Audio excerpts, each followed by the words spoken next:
Thank you for making me a part of your time this morning. The news is live on DSTV, channel 279. We're also streaming live on Facebook at TV3 Ghana. You can join us with your thoughts and comments. We begin from the opposition NDC. In her second outdooring as running mate to flag bearer of the NDC, John Dramani Mahama, Professor Jane Nana Opoku-Agyeman is vowing to hold accountable any official involved in the misappropriation of state resources during Akufo-Addo's administration. In the following report by Komla Kluche, John Dramani Mahama is reaffirming his confidence in Nana Jane Opoku-Agyeman to restore dignity to the office of the Vice President.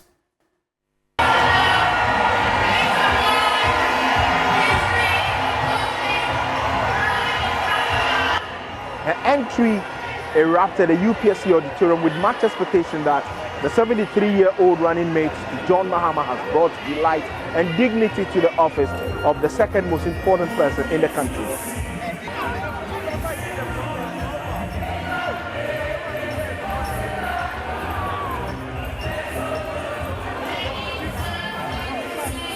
Moments thereafter, John Mahama walked in.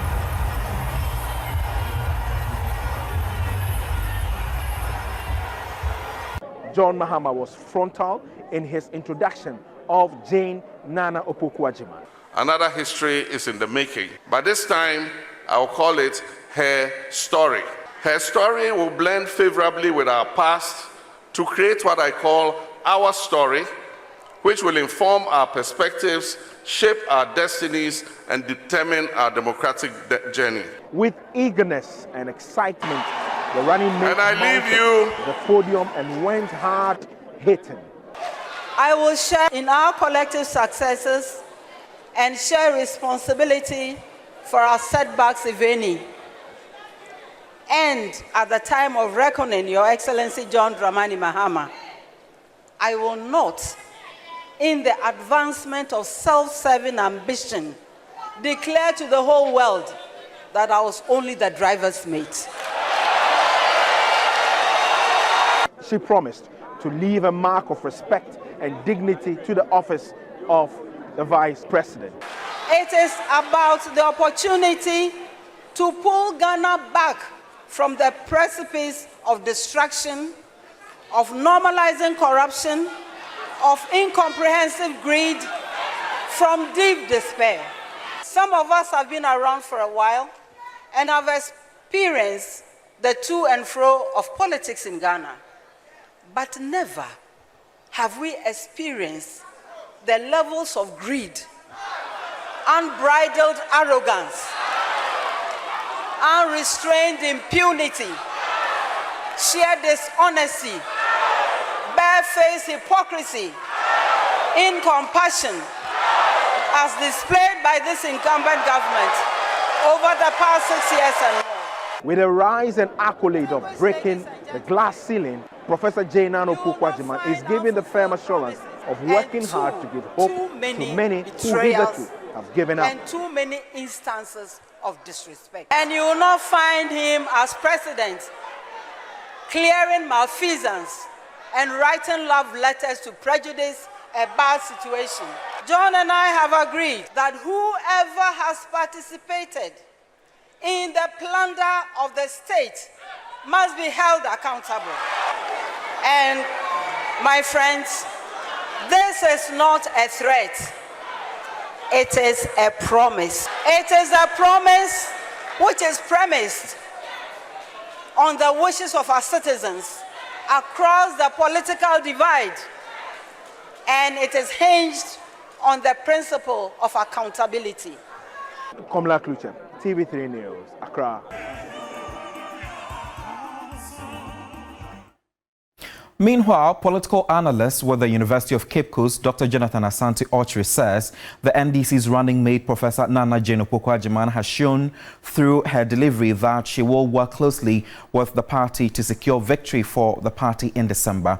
He says the professor's reference to the economic successes of the previous NDC government compared to that of the current NPP administration shows that they want to change the economy around if given the nod. Now, the two of them don't have any kind of economic background. But if you see the way she projects Mr. Mahama, One, once you have the ability to listen and to be beaten by a superior argument and better alternatives, you buy into that. That for me is a mark of leadership. Now, that apart, if you come to the area of corruption, we know for sure that the indicators are not good for all of us. I have always said that there is not a single government that has not borrowed in the Fourth Republic. From Mr. Rawlings down to Mr. Kufuor, down to Professor Mills, down to Mr. Mahama, down to President Akufo-Addo. None of them will say, all of them are borrowed. But the point is that, how come in your time you are not able to service your debt?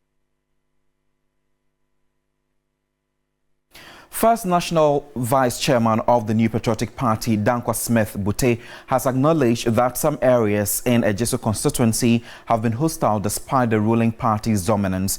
He tells TV3 the former NPP Member of Parliament, Kwabena Owusu Aduomi, poses a significant threat, but the NPP candidate has a chance of retaining the seat. William Evans Income has come through with the following report. I mean, this is a new candidate. I'm talking about your parliamentary candidate. Has the campaign become a bit of difficulty because he's very new compared to Aduomi? He's not new. He's the second vice chairperson of the constituency. So he's not new. Only that he's not more popular than that of Aduomi. Aduomi has been an MP for 3 times. For 3 times. So automatically, he will get some followers. And our man, Boating, is also having followers. But we are talking of MPP. So MPP people are going to vote for MPP candidates. For the CPP, it is time to repeat the history of the 1960s. The Fourth Republic has not been favorable to their political fortunes in the Ejisu constituency. Internal wrangling has been the party's main bane. On Tuesday, a suit from an executive in the Ashanti region sought to discredit the party's candidate, Esther Osei. I'm very, very sure of myself that on the 30th, I will win the election.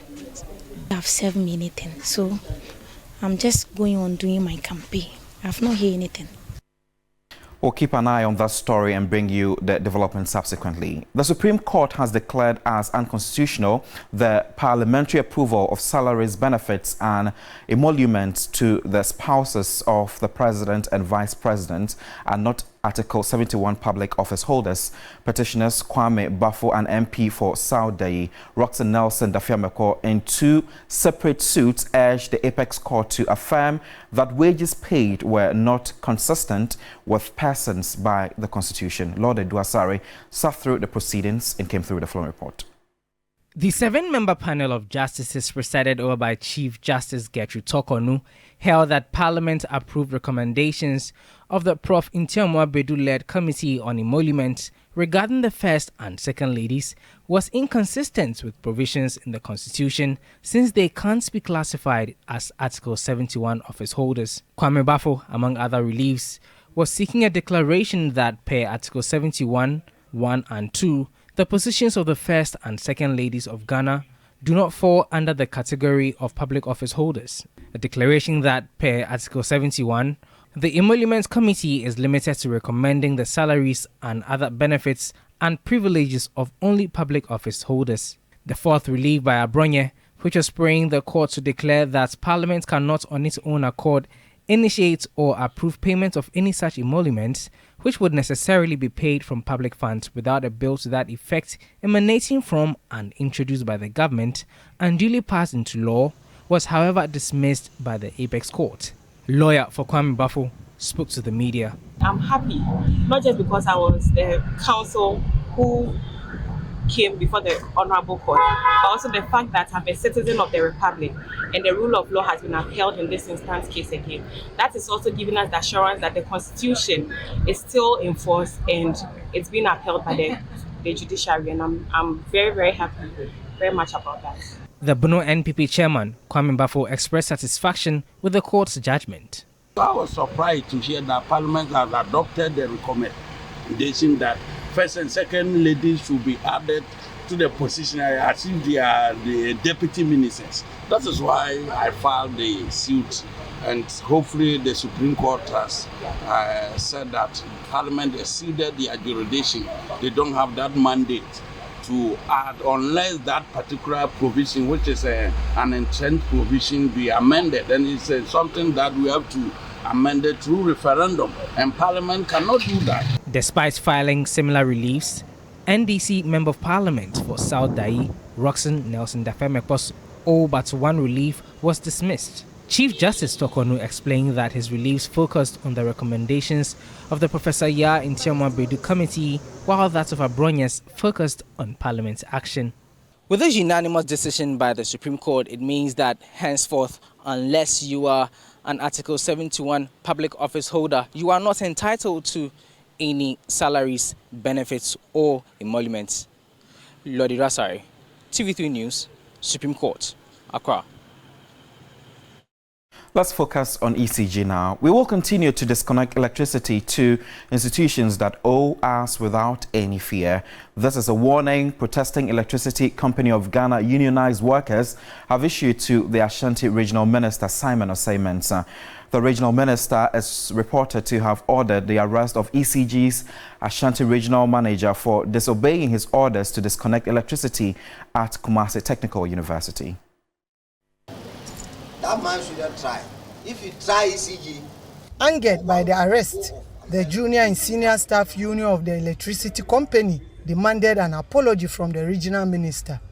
They described the arrest as a strategy to bully ECG officials and force them to do the bidding of political heads at the expense of the company's interests.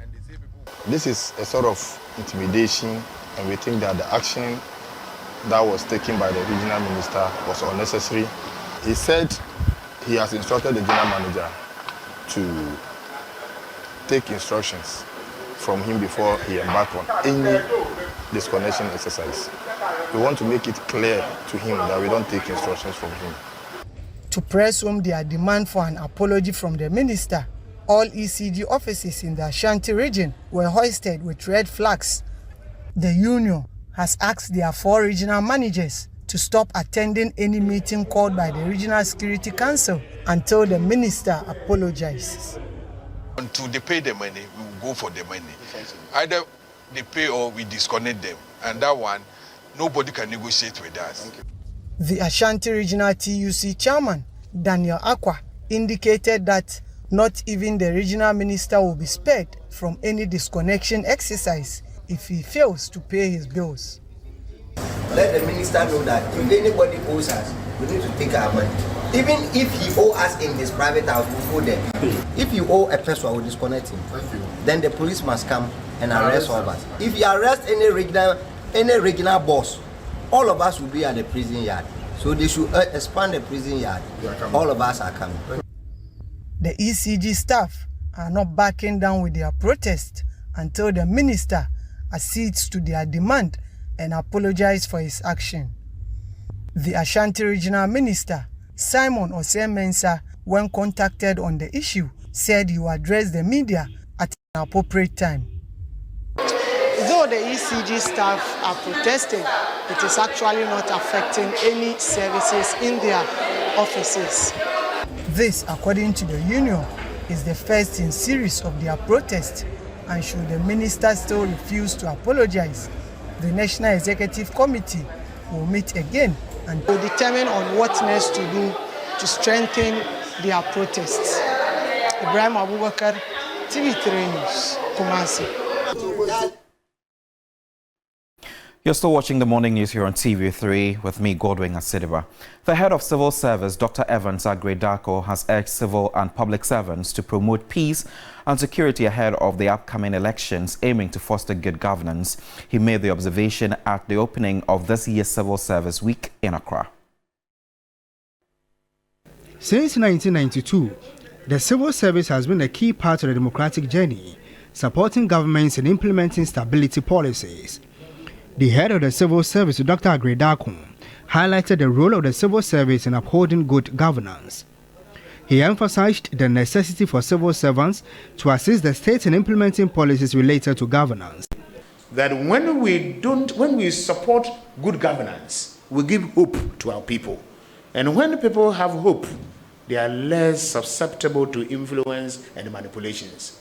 If you have hope, there's no way you want to undermine that hope. And therefore, the nation is much more stable.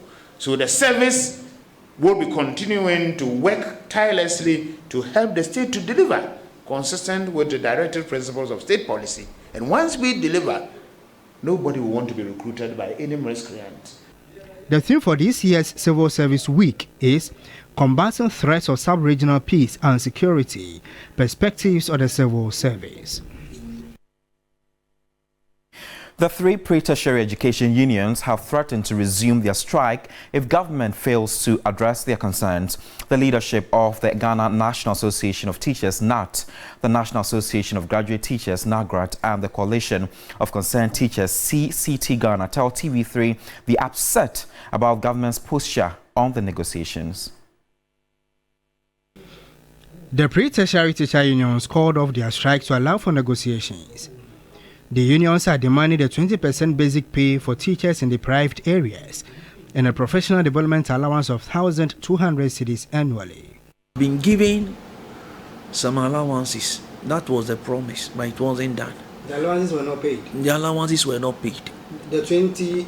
yes, the 2020 during the COVID time, the allowances were not paid. We were told. You remember we went to the presidency? Sure. Yes. His Excellency, the President of the Republic of Ghana, he invited us.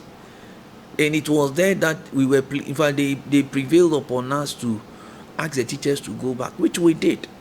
And that the teachers will be considered and some allowances will be given to them. As I'm speaking to you now, it has not been done. So we are saying that, look, certain amount, that allowance, the extra assessment allowance, it is about time they do something about it. The Ghana National Association of Teachers General Secretary Thomas Musatanko warned of potential consequences if government fails to address their concern. Recently, some teachers have already organized press conferences and all those things, and there will be more on the way because the teachers, they are agitating because they feel that the allowances that must be given to them, these allowances have been in the collective agreement for the past 15 years. And the question is, what sin have they committed? That's it for the news this morning. Thank you so much for making me a part of your time. There's more news if you log on to 3news.com. But New Day continues shortly. Have a good day. My name is Jonathan Asantiorri. Bye.